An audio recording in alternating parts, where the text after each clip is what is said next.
नमस्कार दोस्तों, मैं सुनील कुमार स्वागत करता हूं आप सभी का एमसी विद सुनील में। आई होप आप सभी अच्छे होंगे। तो चलिए शुरू करते हैं हमारी आज की क्लास। आज हम पढ़ेंगे दोस्तों एरिया अर्थात क्षेत्रफल। तो आज हम एरिया में पढ़ेंगे चक्कर और दूरी से रिलेटेड क्वेश्चन को, ठीक है। तो उससे पहले हम जब क्वेश्चन शुरू करें उससे पहले मैं आप लोग को एक फार्मूला बता देता हूँ जो हम इस क्वेश्चन में यूज़ करेंगे या फिर जिस फार्मूला की सहायता से हम क्वेश्चंस को सॉल्व करेंगे। तो वो फार्मूला होता है दोस्तों, दूरी बराबर परिधि इनटू चक्कर, ठीक। इस फार्मूला का यूज़ करके हम बनाएंगे आज का जितने भी क्वेश्चन सॉल्व करेंगे, इसी फार्मूले का हम लोग यूज़ करेंगे, ठीक है। अब ये फार्मूला आया कहाँ से, कैसे आया, तो मैं आपको पहले बता देता हूँ, ठीक है।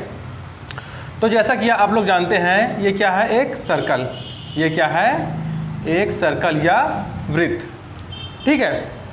मान लीजिए इसका एक पॉइंट यहाँ पर है, ए दे दिए, ठीक है। इसको हम ए दे दिए इसका नाम। अब यहाँ से कोई व्यक्ति चलना प्रारंभ करता है इस तरीके से, यहाँ जाता है और ऐसे घूम के यहाँ इस बिंदु पर पुनः वापस आ जाता है, ठीक है। तो यहाँ से चल के यहाँ पर शुरू किया चलना, यहाँ से शुरू किया और चलने के पश्चात वापस घूमकर यहीं पर आ गया, है ना। ये ए है, ठीक है, ए बिंदु पे आ गया यहाँ पर। तो क्या किया उसने, एक पूरा चक्कर लगा लिया। तो एक पूरा चक्कर लगाया तो उसने कुछ दूरी तय की, ठीक है ना। तो क्या, एक तो चक्कर लगाया उसमें उसने कुछ दूरी तय की, ठीक है। एक चक्कर लगाने में उसने कुछ दूरी तय की। अच्छा, जो एक चक्कर लगाने पे जो दूरी तय की उसको क्या कहते हैं दोस्तों, तो उसको परिधि कहा जाता है, ठीक है। किसी भी वृत्त में अगर मैं यहाँ से चलना प्रारंभ कर दूँ और घूमकर यहाँ वापस आता हूँ तो जो दूरी होती है यहाँ से लेके यहाँ तक उसको परिधि कहा जाता है, ठीक है। ये जो पूरा सर्कल होता है उसको परिधि कहा जाता है, ठीक है। ये बिंदु यहाँ भी हो सकता है, यहाँ भी हो सकता है, कहीं भी हो सकता है। अर्थात अगर आप एक वृत्त का पूरा चक्कर लगाते हैं तो आप उसको परिधि के रूप में व्यक्त करते हैं, ठीक है। और परिधि का सूत्र होता है, परिधि बराबर होता है 2πr, ठीक है। परिधि का अर्थ होता है 2πr। तो देखिए, व्यक्ति ने एक पूरा चक्कर लगाया, ठीक है, पूरा चक्कर लगाया, कुछ दूरी तय की और वो परिधि बनाया, ठीक है, परिधि बनाया। तो सूत्र किस तरीके से निकला, देखिए, एक दूरी तय करने में उसने इस पूरी परिधि का चक्कर लगाया, दूरी तय करने में परिधि का चक्कर लगाया। इसको याद करने का ट्रिक है दोस्तों।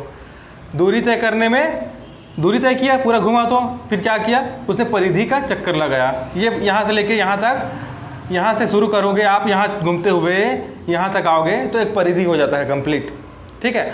तो उसने क्या किया, दूरी तय करने में परिधि का चक्कर लगाया। तो इस तरीके से आपको इस फॉर्मूले को रिमाइंड करना है, ठीक है, आपको याद रखना है। दूरी तय करने में परिधि का चक्कर लगाया, तो दूरी बराबर परिधि इंटू चक्कर या परिधि गुणा चक्कर। तो इस तरीके से आप लोग को इस जो फॉर्मूला है उसको याद रखना है, ठीक है, कि दूरी को तय करने में परिधि का चक्कर लगाया, दूरी को तय करने में परिधि का चक्कर लगाया, अर्थात दूरी बराबर परिधि गुणा चक्कर, ठीक। क्या गया है, देखिए इसको यहाँ लिख लेते हैं, दूरी बराबर परिधि इंटू चक्कर, ठीक। हमें निकालना है दूरी, परिधि क्या हो गया 2πr, ठीक है। अभी बताया था मैंने 2πr होता है परिधि और चक्कर है 500। देखिए 500 चक्कर दिया है दोस्तों, यहाँ पर देखिए 500 चक्कर हैं। अब 2 × पाई का मान होता है दोस्तों 22/7। ये कांस्टेंट वैल्यू, हमेशा पाई का मान क्या होगा, 22/7 होगा। जहाँ पाई है आप मान के चलिए वहाँ पर आपको 22/7 लिखना है। और यहाँ देखिए ये r जो है ये त्रिज्या है, ये त्रिज्या है दोस्तों, ठीक है। तो त्रिज्या हमको मालूम नहीं है, व्यास मालूम है। तो देखिए यहाँ पर क्या लिखा है, त्रिज्या जो होता है व्यास का आधा होता है, त्रिज्या जो होता है व्यास का आधा होता है। तो व्यास देखिए क्या दिया है 1.26 1.26/2, तो ये r का मान हम यहाँ पर रख सकते हैं दोस्तों। देखिए r का है तो 1.26/2 इंटू 500। ठीक है, अब इसमें से जो कटता है उसको हटा दीजिए। देखिए ये 2 है, ये कट गया, ये देखिए ये भी 7 एकम 7। ठीक है, बचा कितना 5, 7 8 56, तो 0.18। ये कटने के बाद 0.18 आया दोस्तों। देखिए 22 इंटू 0.18 इंटू 500। अब इसका हम मल्टीप्लिकेशन कर देते हैं मेरे दोस्तों, तो हमारा दूरी निकल जाएगा। ठीक है, तो देखिए क्या है, 18 दूनी 36 और बचा 3, 18 दूनी 36, 3 39। ठीक है, और चूँकि ये 2 दशमलव है, 2 अंकों की बात है, इसलिए यहाँ पर दशमलव लग जाएगा। ठीक है, इंटू 500। अब इसको लगा लेते हैं हम, मल्टीप्लिकेशन कर लेते हैं। देखिए 5 छक्के 30, 5 ने 45, 3 48 की 8, 88 4, 5 से 15 4 19। अब चूँकि यहाँ पर देखिए 2 अंकों के बाद दशमलव है, तो यहाँ पर हम 2 अंकों के बाद दशमलव लगा देते हैं, अर्थात हमारे पास आया 1980 मीटर क्या है दूरी दोस्तों।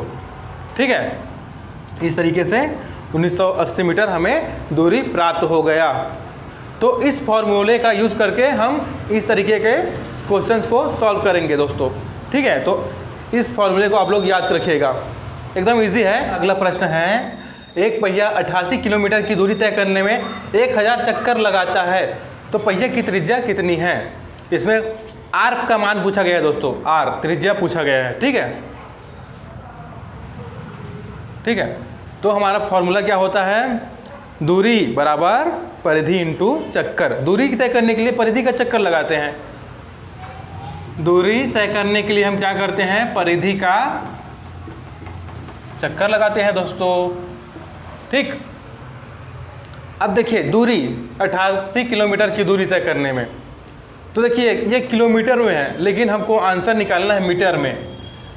तो किलोमीटर को मीटर में बदलने के लिए हम क्या करते हैं, तो हम करते हैं 1000 का गुणा कर देते हैं। क्यों? क्योंकि 1 किलोमीटर बराबर होता है 1000 मीटर दोस्तों। ठीक है, तो 1000 से गुणा कर दिए। अगर हमको मीटर से किलोमीटर बदलना, क्या करेंगे, हम उसमें 1000 का भाग देंगे। ठीक, अब देखिए परिधि होता है 2πr। ठीक है, 2πr और चक्कर दिया है 1000। ठीक, 1000 हमें r का मान निकालना है दोस्तों। देखिए ये हो गया 88,000, 2/22/7, पाई का मान होता है 22/7। ठीक, r हमको निकालना है यहाँ 1000 चक्कर। अब देखिए इसमें से कुछ कटता है, उसको कटा दीजिए। 3 0 यहाँ से कट गए, 3 0 यहाँ से कट गए। ठीक है, और देखिए 22 एकम 22 चौके। ठीक है, अब देखिए यहाँ क्या हो रहा है, ऊपर में 2 नीचे में 7, तो r बराबर क्या हो जाएगा, देखिए 7 चौक 28, 28 और बटे 2 अर्थात 14 मीटर दोस्तों। ये आ गया आंसर। तो r का मान हमारा निकल गया 14 मीटर। ठीक है, मीटर में आंसर आना है, ऑप्शन में मीटर दिया है, इसलिए मैंने यहाँ पर जो किलोमीटर था उसको मीटर में पहले चेंज किया हूँ। ठीक है, उसके बाद हमारे आंसर आ गया, त्रिज्या कितना निकल गया, 14 मीटर दोस्तों। ठीक, हमारा फार्मूला वही है, दूरी तय करने के लिए परिधि का चक्कर लगाते हैं। वो फार्मूला रखिए याद। इस तरीके के हर क्वेश्चन इसी फार्मूले से सॉल्व होंगे। ठीक है, जितने भी इस तरीके के क्वेश्चन आएंगे उसमें कभी चक्कर पूछा रहेगा, कभी दूरी पूछा रहेगा, कभी त्रिज्या पूछे रहेगा। सेम फार्मूला का यूज़ करेंगे हम। ठीक है, इस फार्मूले को आपको भूलना नहीं है। ठीक है, ये फार्मूला याद रहा तो ये आपका क्वेश्चन आराम से बनेगा।